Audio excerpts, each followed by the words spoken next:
तो स्वागत है आप लोगों का इन्फॉर्मेट एजुकेशन में। सो गाइस, मेरा नाम है रोहित प्रजापति और आज हम बात करने वाले हैं investment in physical infrastructure and digital infrastructure में।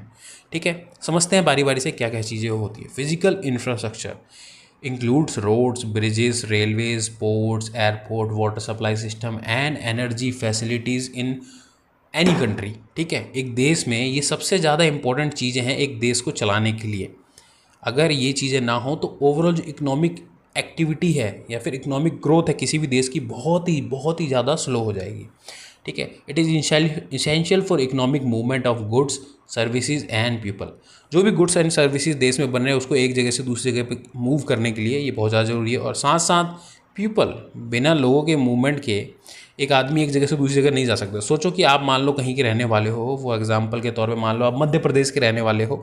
मध्य प्रदेश से आपको दिल्ली आना है या दिल्ली से आपको मध्य प्रदेश जाना है या गुजरात जाना है या कहीं भी जाना है, मुंबई वगैरह, तो बिना इन सारी फैसिलिटीज़ के, बिना एयरपोर्ट्स के, बिना रेलवे के आप कैसे मूव कर पाओगे, बिना रोड वगैरह के, है ना। सो बहुत मुश्किल है। तो ऐसे ही सारा ओवरऑल इकोनॉमिक ग्रोथ भी रुक जाता है। It improves the connectivity, reduce transportation cost and enhance productivity also.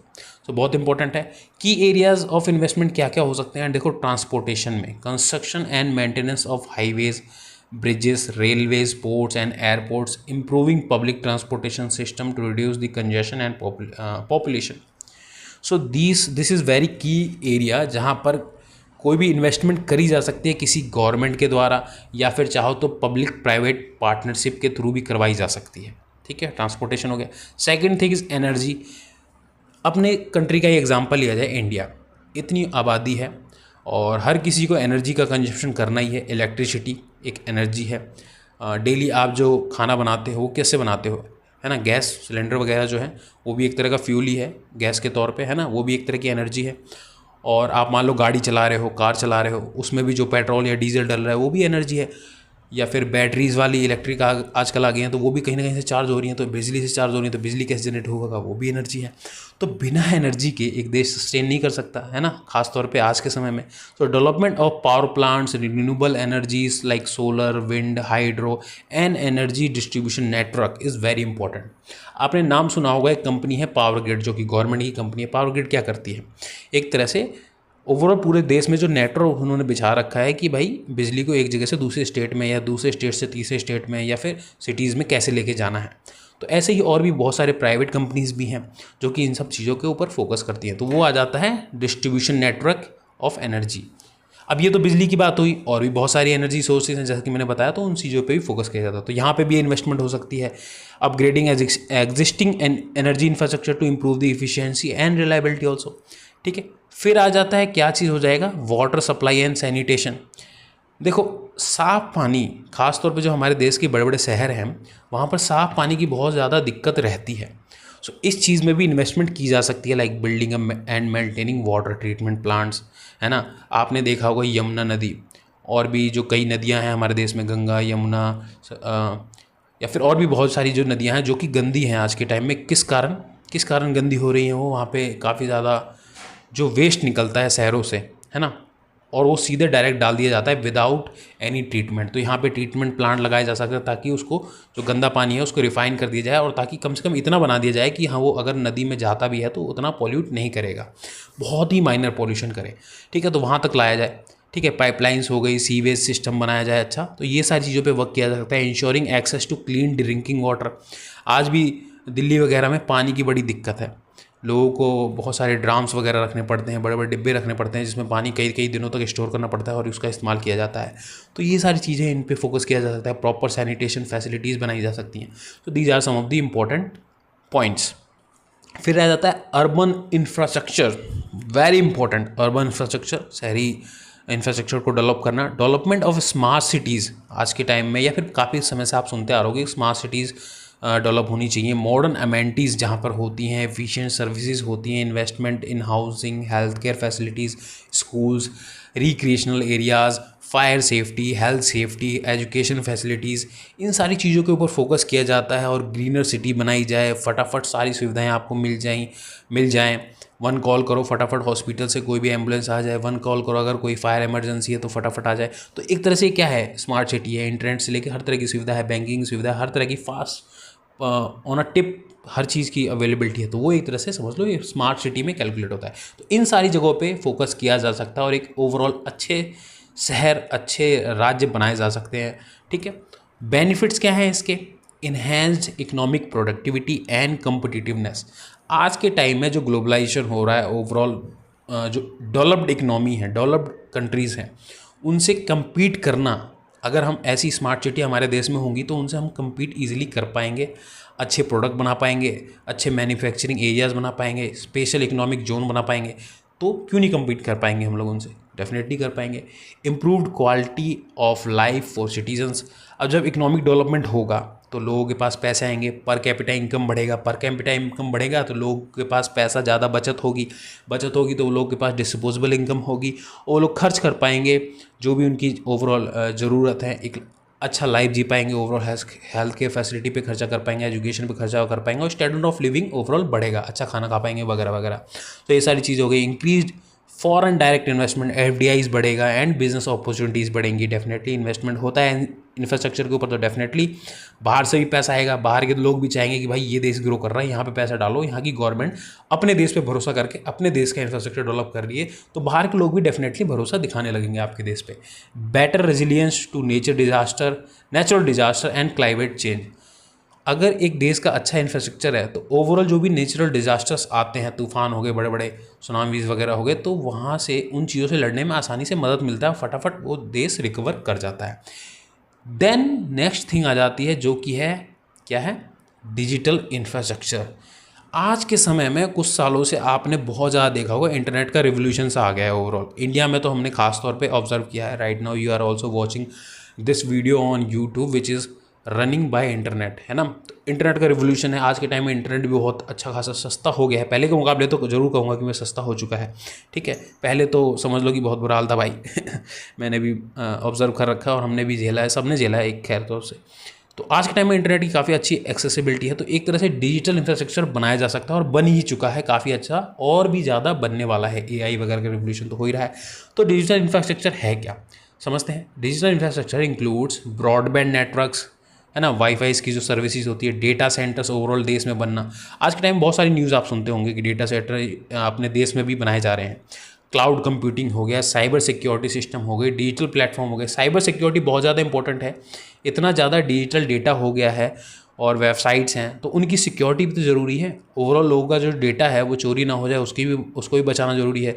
तो वो सारी भी चीज़ें इंपॉर्टेंट है। डिजिटल प्लेटफॉर्म्स बढ़ाए जाते हैं। आजकल तो वैसे ही बहुत सारा डिजिटल प्लेटफॉर्म बढ़ ही गया है, बट धीरे धीरे और बढ़ेगा ही, ये कम नहीं होना, बढ़ना ही है उल्टा। ठीक है, फिर आता है it is essential for digital transformation of economics enabling innovation efficiency and connectivity. पहले आप टीवी पे सारे के सारे प्रोग्राम देखा करते थे। आज के टाइम में भी आप कई बार घरों में टीवी आ चुके हैं, लेकिन वो स्मार्ट टीवी हो गए हैं। अब आप OTT प्लेटफॉर्म्स आ चुके हैं जहाँ पर अलग अलग सीरीज़, वेब सीरीज़, ये सारी चीज़ें देखते हो। तो ये एक तरह से क्या है, ओवरऑल डिजिटल ट्रांसफॉर्मेशन ही तो हो रहा है। बैंकिंग सर्विसेज आपके फ़ोन के अंदर आ चुकी हैं, आपको बैंक जाना ज़रूरी नहीं पड़ता है। आज के टाइम में आप ऑनलाइन ही अपना खाता ओपन करा देते हो, सारी KYC वगैरह सब हो गया, घर पे पासबुक आ गया, ATM आ गया, डेबिट कार्ड आ गया, और सारी सर्विसेज आप घर से ही कर रहे हो। आपको बाई चांस ही कभी जाना होता है बैंक, जब बहुत ही ज़्यादा रेयर केस हो कि हाँ भाई आपको जाना ही पड़ेगा तब। तो ये सब क्या है, एक तरह का डिजिटल इनोवेशन ही तो है। पहले आपको फॉर्म भरने के लिए किसी यूनिवर्सिटी का एडमिशन लेने के लिए आपको वहाँ पे विजिट करना पड़ता था, पर आज के टाइम में आप ऑनलाइन भर देते हो। कोई गवर्नमेंट जॉब लेनी है तो वहाँ पे फॉर्म आप ऑनलाइन भर देते हो आज के टाइम में। कोई प्राइवेट जॉब लेनी है वहाँ पे भी आप, बहुत सारी वेबसाइट हो चुकी हैं आजकल, naukri.com हो गई, इंडीड हो गई, बहुत सारी है ना। तो इन सारी चीज़ों पे आप अप्लाई कर देते हो। तो ये एक तरह से क्या है, डिजिटल रिवोल्यूशन ही तो है, डिजिटल ट्रांसफॉर्मेशन ही तो है, डिजिटल इंफ्रास्ट्रक्चर ही तो है ना। It supports e-commerce, telemedicine, online education, remote work. ये जस्ट न्यू आप चीज़ समझ सकते हो। आज के टाइम में आप शॉपिंग पूरा का पूरा ऑनलाइन कर रहे हो ई-कॉमर्स प्लेटफॉर्म पे। रिसेंटली तो एक 10 मिनट वाला रिवोल्यूशन भी हो गया है कंपनीज़ का नाम ज़रूर मेंशन करो इन कमेंट बॉक्स, जो लोग जानते हैं कौन कौन सी कंपनीज़ हैं। ऑनलाइन एजुकेशन प्लेटफॉर्म, यूट्यूब तो भाई आपको समझ लो एक तरह से free source of educational platform है। बस थोड़ी सी एड्स देखनी होती हैं, वो तो भाई थोड़ा बहुत आप फ्री सोर्स मिल रहा है तो थोड़ा बहुत देख सकते हो। और रिमोट वर्क आजकल बढ़ चुका है, बहुत सारे जो कॉर्पोरेट्स हैं वर्क फ्रॉम होम देने लगे हैं। तो वो क्यों देने लगे हैं? Because of digital infrastructure, because of broadband networks, wifi, internet, है ना, इन सारी चीज़ों के कारण। आगे चलते हैं, समझते हैं की areas of investment in digital infrastructure. कौन कौन सी ऐसी जगह हैं? Broadband networks, definitely. जितना फास्ट, जितना स्मूथ और जितना ईजिली एक्सेसिबल वाईफाई या इंटरनेट, हाई स्पीड इंटरनेट होगा, expanding high speed internet access to rural area, underserved areas, upgrading existing network to support faster and more reliable connectivity, उतना ही ज़्यादा ये digital economy बढ़ेगी देश की।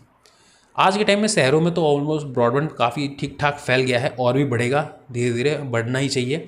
और साथ साथ रूरल जो एरिया है, हमारे जो ग्रामीण क्षेत्र है, वहाँ पर भी इन चीज़ों की फैसिलिटीज़ बढ़नी ज़रूरी है। कि कल को मान लो कोई बंदा है, ज़रूरी नहीं है कि उसको शहर पे ही रहना है, वो गांव में भी जाके वर्क करे, है ना। आज के टाइम में आपने देखा है कि दिल्ली एनसीआर के आसपास, या फिर जो मुंबई है, या फिर बेंगलोर है, चेन्नई है, यहाँ पे कितना ज़्यादा क्राउड हो चुका है। मतलब पॉपुलेशन बहुत ज़्यादा बढ़ चुकी है, और वो शहर आज के टाइम में लोड्स नहीं ले पा रहे हैं। और ऑलमोस्ट समझ लो देश की ज़्यादातर मेजॉरिटी ऑफ सिटीज़ का ये हाल हो चुका है कि वहाँ ज़्यादा ओवर क्राउड हो चुका है। तो अगर हम बाकी जो क्षेत्र हैं हमारे, अलग अलग स्टेट हैं, अलग अलग जो टियर 2 टियर 3 सिटी है, उनको डेवलप करना शुरू करें, साथ साथ ग्रामीण क्षेत्रों में इंटरनेट की सुविधाएं बढ़ा दें, वर्क फ्रॉम होम का कल्चर बढ़ जाए, और रिमोट एरिया से लोग काम कर पाएँ, तो डेफिनेटली इन सिटीज़ पे भी काफ़ी लोड कम हो जाएगा। तो ये एक अच्छा आइडिया हो सकता है, जस्ट मैंने अभी डिस्कस करते करते समझाया। वैसे बहुत से लोगों के माइंड में तो ये आ चुका होगा पहले। तो दिस इज़ वेरी इंपॉर्टेंट, और एक तरह से डिजिटल इकोनॉमी का इंफ्रास्ट्रक्चर पे अगर डेवलपमेंट हो रहा है, इन्वेस्टमेंट हो रहा है, तो ये चीज़ काफ़ी हेल्प कर सकती है हमारी ओवरऑल सिटीज़ को भी अच्छा बनाने में।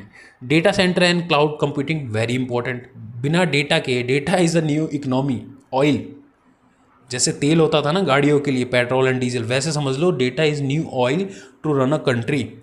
और cloud computing also very important. Building and maintaining data centres to store and process vast amount of data. Data तो बहुत ज़्यादा जरूरी है, बिना डेटा के तो, डेटा के बेस पे नए नए बड़े बड़े बिजनेस क्रिएट हो गए हैं आज के टाइम में, समझ रहे हो।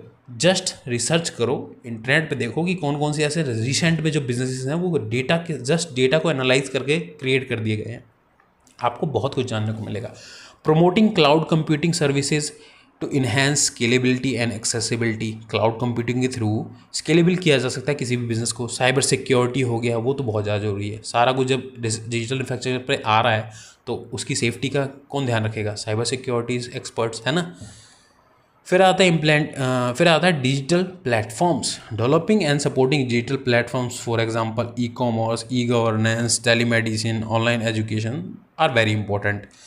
इसके बिना तो भाई चल नहीं पाएगा फ्यूचर में। अभी तो फिर भी बहुत बच्चे स्कूल जाते हैं, कॉलेज जाते हैं, लेकिन धीरे धीरे आपने एक नया कल्चर ऑब्जर्व किया होगा कि बहुत सारे जो कोर्सेज हैं ऑनलाइन प्रोवाइड किए जा रहे हैं, डिग्रीज ऑनलाइन प्रोवाइड करी जा रही है। स्कूल्स भी आज के टाइम में जो बड़े बड़े स्कूल्स थे वो भी ऑनलाइन ही, घर से बैठे बैठे ही एजुकेशन दे रहे हैं, ठीक है। तो ये क्या है, एक नई जस्ट चीज़ शुरू हुई है, और आगे जाके फ्यूचर में और बढ़ने वाली है। कई बार आप आगे जाके ये भी देखोगे कि स्कूल जाने की ज़रूरत ही नहीं है, जो आपको बेसिक एजुकेशन करनी है आप ऑनलाइन कर लोगे। हाँ, जो अब बाकी जो कोर एरियाज़ है लाइक फिजिकल एक्टिविटी, वो सब के लिए आपको जाना ज़रूर पड़ेगा। और भी जो सोशल आपकी स्किल्स होंगी उनके लिए आपको आसपास रहना पड़ेगा, आपके आसपास लोगों को बात करना पड़ेगा, ये सारी चीज़ें होंगी।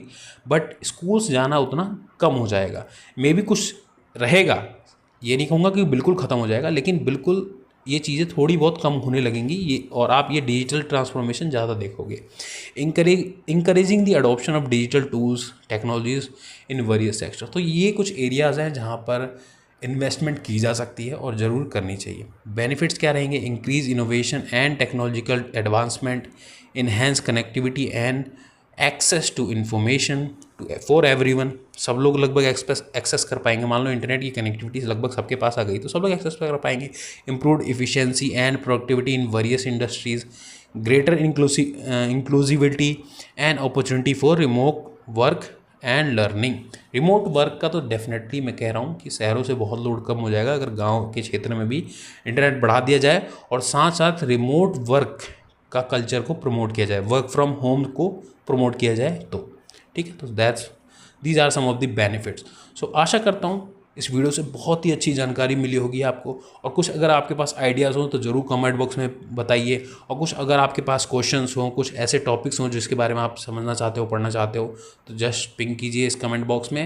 We will try to make a video. So मिलते हैं अगली वीडियो में, तब तक के लिए नमस्कार।